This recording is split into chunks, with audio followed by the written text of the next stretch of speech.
What event, music, or book has been your biggest political influence? When Pierre Poilievre was asked that question, this is what he replied. Capitalism and Freedom by Milton Friedman. Describing Canada's conservative leader as a Friedman fanboy would be an understatement. I'm just going to share a little bit of an excerpt from one of the finest economists of the last century, Milton Friedman. So said the greatest expert on monetary economics in the history of the world, the great Milton Friedman. Nobel Prize-winning economist Milton Friedman. Milton Friedman. Milton Friedman. Milton Friedman. Milton Friedman. Friedman has been Poilievre's lifelong guru, and his book is a guide to what Poilievre would like to accomplish if he becomes Prime Minister.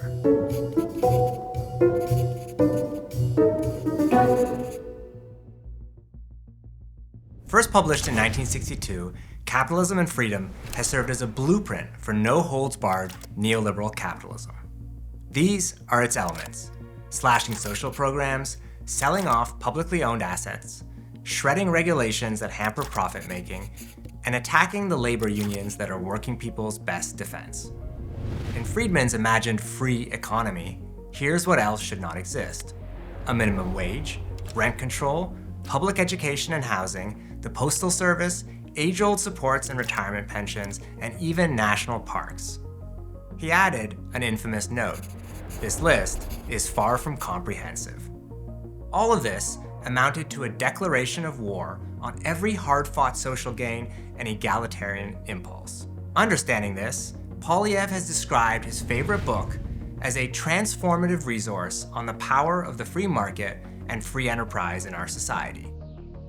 And that's exactly how it's been used, imposed initially by brutal violence. In Chile, in 1973, dictator Augusto Pinochet implemented the blueprint at the barrel of a gun.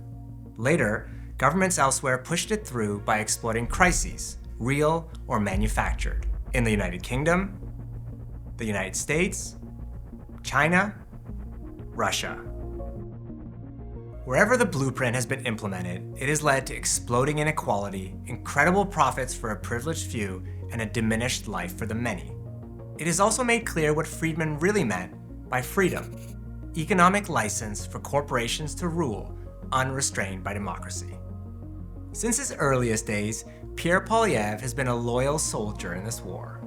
In an essay he wrote as a 20-year-old, outlining what he would do as Prime Minister, he promised deep cuts to social programs. He ended on a distinctly Friedmanite note: it is impractical to name all of those items here.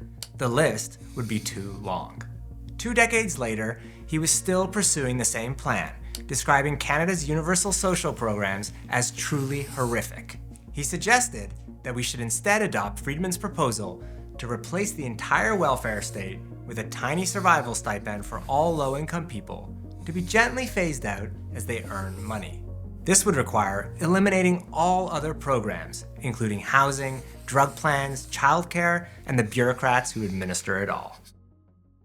Though neoliberalism today is dominant, Friedmanites like Poilievre will not rest until their war is completely won. The government's functions were to protect the nation from foreign enemies, local governments to protect people from their fellows, a police thing to provide roads and schools. Very simple. To spend taxpayers' money and that it was not the business of government. Anything other than the core services of roads, bridges, police, military, border security, and a safety net for those who can't provide for themselves.